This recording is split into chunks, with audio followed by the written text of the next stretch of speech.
manual that you have, or in the Bhagavad Gita, your religious book, what information leads you to believe that you may be reincarnated as another human being? What if you come back as a fly on a horse's butt? That's true. He said, well, I never thought of that. I said, what do you mean you haven't thought of that? What guarantees you, what book, what manual guarantees you that you're going to come back as another human being? Well, he says, nothing really. I said, okay, so it's philosophical nonsense. You see? And it is. It's philosophical nonsense.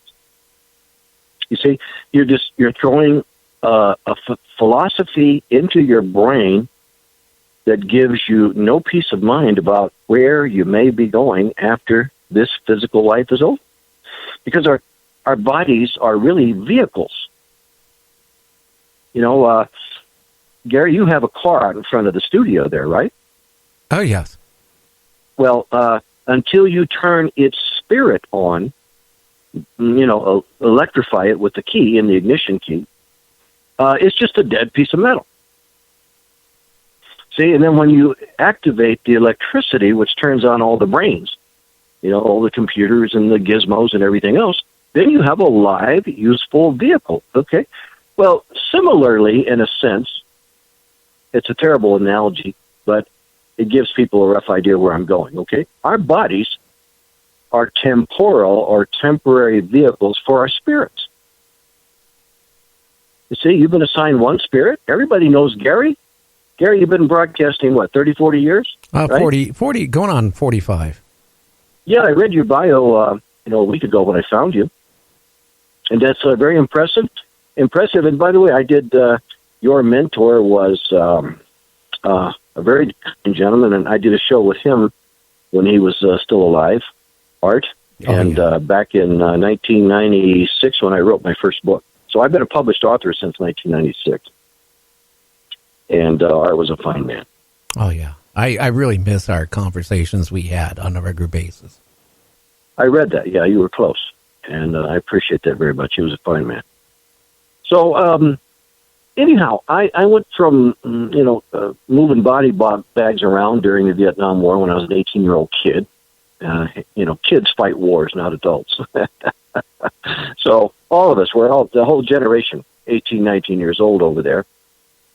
Fortunately, 99% of my time was at a non-combat zone, but I did have to move some dead Marines around, and I'm looking at all these kids my age, 18, 19, in these body bags, and I'm shifting them from the USS Hope to a truck so they can be sent back home. And I'm thinking, what's life really all about?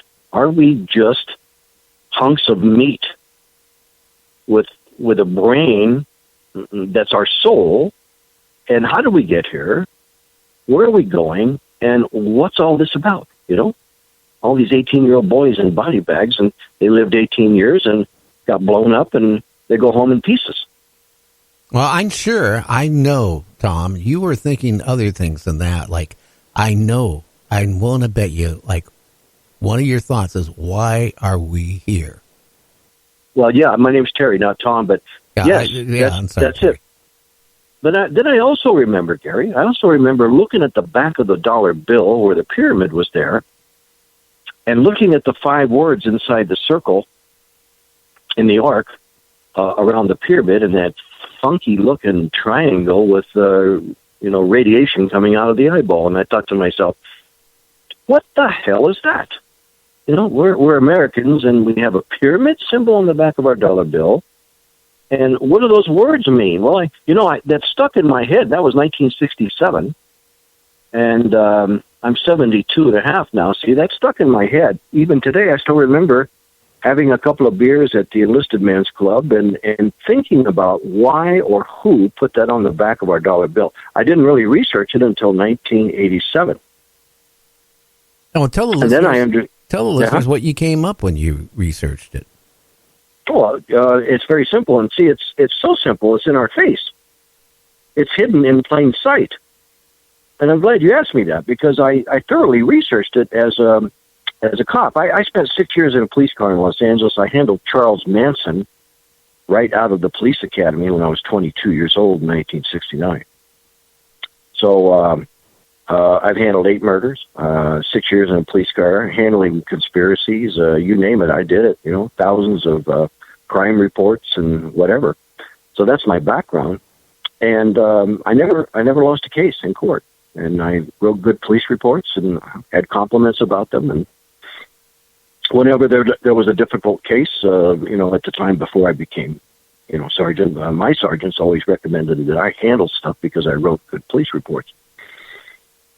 So I investigated the dollar bill as if I were investigating a crime. And I did it very quietly. So, to make a long story short, after months of investigating that, which led to another investigation, which led to a subsequent investigation, and so on and so on. And back then, Gary, as you well know, there was no internet where you could easily do research. You had to go to the libraries, the microfiche. You had to go to underground conventions and survival conferences and stuff. So I did that. Bo Greitz became a friend of mine. Don McIlvaney became a friend of mine. I circulated in that environment of folks who were experts at the New World Order that our government was trying to shove, and still is trying to shove down our throat. So, and then specifically, I learned that this New World Order conspiracy goes back longer than most people want to think. Okay, and then actually about 300 years, actually much longer than that, but where we can easily document it, it goes back to Adam Weishaupt, in Europe, a Satanist, a devil-worshipping lawyer who came up with the whole concept of the Illuminati. So Adam Weishaupt, under Satan's direction, his spirit, designed that initial prototype symbol that later was changed several times and then placed onto our dollar bill in 1933 by the Roosevelt administration. And Mr. FDR, Franklin Delano Roosevelt, was a 33rd degree Mason, and his vice president, I believe, was a 32nd or 33rd degree Mason.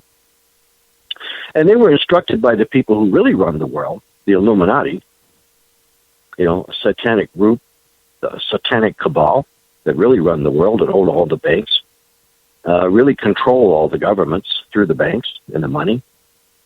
And they put that symbol on the back of the dollar bill in the 30s after that planned economic collapse, that planned depression, so that America could subsequently begin a socialization process. And that's where we are now. We are at the end of the socialization of America, and now it's going to take the next step. Okay, and so I want to ask you, Gary, you've been around for a while. What's the difference between socialism and communism? That is a good question, and you're probably not asking. Well, I happen to be an expert, so can I answer it for you? Yeah, please do. Okay. I later on became a commissioned officer in the National Guard and started out in infantry, tanks, and trained under a major who just absolutely loved George Patton, and so did I. Just loved the guy. He was just a kick-butt general, and that's why they terminated him. He wasn't killed in a car accident. He was knocked out. They took him to a hospital, and the communists killed him, injected him with poison. That later came out in a biography about him. But on to, first of all, I'm circumventing your request for me to define the symbol on the back of the dollar bill, but I'm getting there. I'm laying a foundation, and I haven't forgotten about it, okay? So why did Roosevelt order that symbol to be put on the back of our dollar bill in the mid-30s? Well, because they were announcing something. And these people, you see, have spirits that take orders from other spirits that are eternal. And then the next question is, well, who are the spirits? Well, I'll get you there, too, because I spent 30 years investigating them. And my investigation is no nonsense. I've had attorneys call up during some of my radio shows. I've done 1,000, I don't know, maybe 2,000 radio and television shows in the last 29 years. probably the foremost one, the most recognized one, is I was the lead face in 2012 on the H2 history program on television, Countdown to Apocalypse.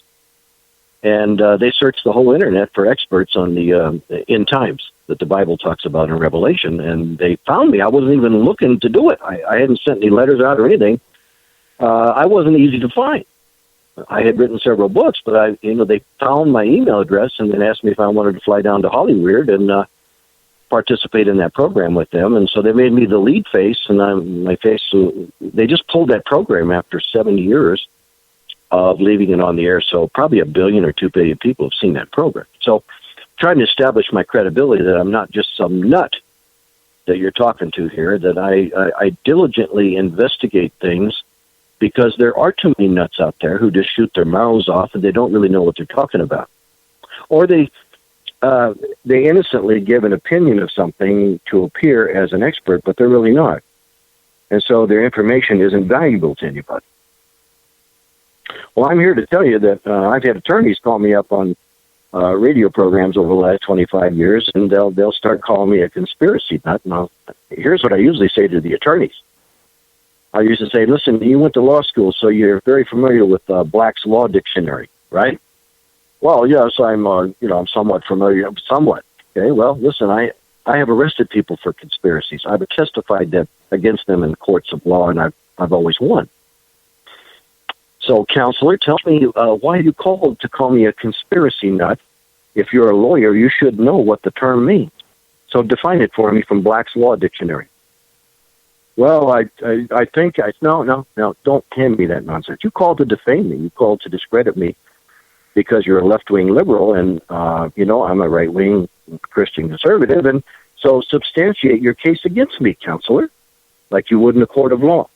Don't just throw a bunch of BS at me. Well, generally they can't define it precisely, Gary, and so I say, okay, here it is. Here's what it means, because I've arrested people for it. There are 3 elements to that term, conspiracy. And a criminal conspiracy consists, again, of 3 elements, one of which is you have to have 2 or more people, Gary. You see, you can't do a conspiracy with me, myself, and I in the closet. It doesn't work. You have to have at least one other person. Okay, 2 or Terry. more. Now, I'm going to have to put you on hold for 2 minutes. We need to take a break for the stations. Okay. So we'll be back with Terry L. Cook talking about conspiracies next on Night Dreams Talk Radio. So stay tuned.